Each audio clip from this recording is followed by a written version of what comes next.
Olá, tudo bem? Eu sou o Dodô, está começando mais um episódio do podcast Galo Razão do Meu Sofrer. Podcast que eu irei conversar sobre o melhor time do mundo, o Clube Atlético Mineiro. Toda semana tem episódio novo, se acompanha nesse projeto, deixe seu comentário sobre esse episódio. Hoje iremos falar de Atlético e Cruzeiro, o jogo que terminou 0-0. E o título do podcast diz muito sobre a partida. O Atlético entrou para empatar e conseguiu. Levou o empate para casa. Foi uma partida assim sofrível do Atlético. O Atlético quase não chutou pro gol. O Atlético entrou para se defender do primeiro minuto até o último minuto. E como vocês sabem, a defesa do Atlético é bem fraca, então se defendeu mal. Então o Cruzeiro teve boas oportunidades e dominou o jogo. O resultado mais provável e mais justo, entre aspas, seria a vitória do Cruzeiro, porque o Galo não fez absolutamente nada o jogo inteiro. O Atlético aí começou com uma escalação um pouco diferente. O Atlético teve a volta do Arana, que voltou antecipado para poder jogar esse jogo, e do Igor Gomes no time titular, que vinha jogando bem nos últimos jogos, e isso deu errado completamente. O Arana saiu com 15 minutos machucado e o Igor Gomes não jogou nada. Mas mesmo assim, o Atlético começou essa partida com o Everson no gol, Natanael, Lianco, Alonso e Arana, Alan Franco, Rubens, Igor Gomes, Scarpa, Rony, Hulk. O time de sempre com a volta do Arana e com a escalação do Igor Gomes no lugar do Coelho, que não pôde jogar esse jogo porque estava suspenso. E o Coelho fez muita falta, porque tem sido um dos melhores jogadores do Atlético no ano, e o Atlético, sem produzir nada, sentiu muito a sua ausência. O jogo foi quase o mesmo durante o jogo inteiro. O Cruzeiro começou melhor que o Atlético, as coisas deram uma esfriada, parecia que ia ser um jogo pau a pau, mas aí, depois da contusão do Arana, voltou a situação de domínio total do Cruzeiro.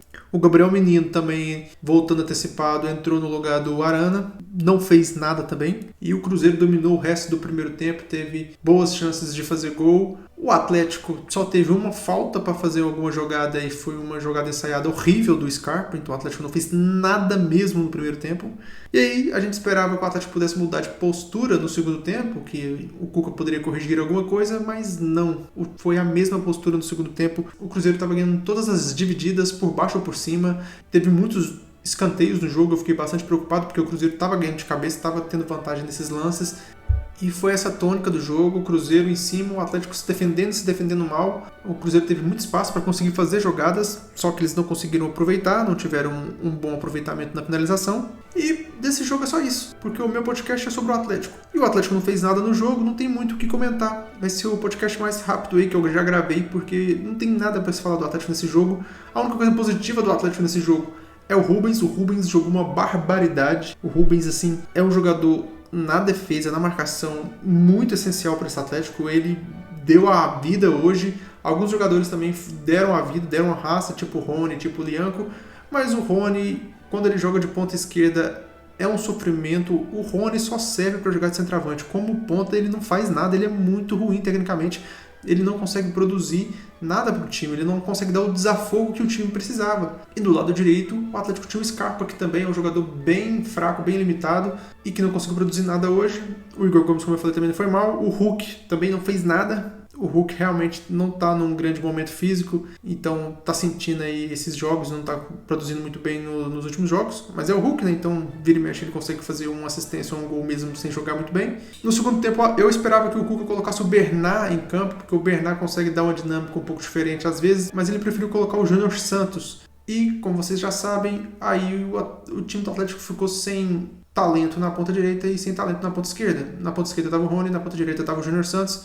Dois jogadores muito limitados tecnicamente. Ainda assim, numa jogada ali do Lianco, o Júnior Santos teve a chance de fazer o gol. Foi a única chance real que o Atlético teve de fazer um gol, mas não deu certo. E foi isso. O resto do jogo é o Cruzeiro atacando o Atlético.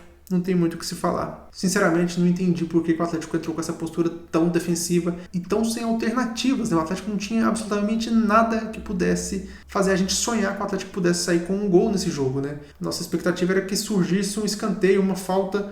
Escanteio não teve, eu acho. O Atlético acho que bateu um escanteio só o jogo inteiro. E falta, o Hulk teve uma falta no último minuto e em vez de cruzar para a área, porque estava bem longe a falta, ele deu um chute rasteiro. Não virou nada. No primeiro tempo teve a falta do Scarpa, que também não virou nada. E foi isso que o Atlético fez no jogo.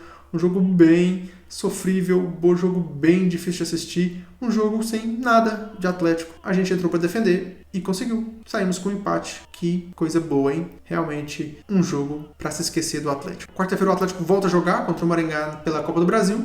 Eu espero vocês lá. Espero que contra o Maringá o Atlético consiga fazer algum ataque, né? Alguma finalização. Mas por hoje é só, pessoal. Um empate xoxo, um empate brocochô contra o Cruzeiro. Eu fico por aqui. God bless e good night.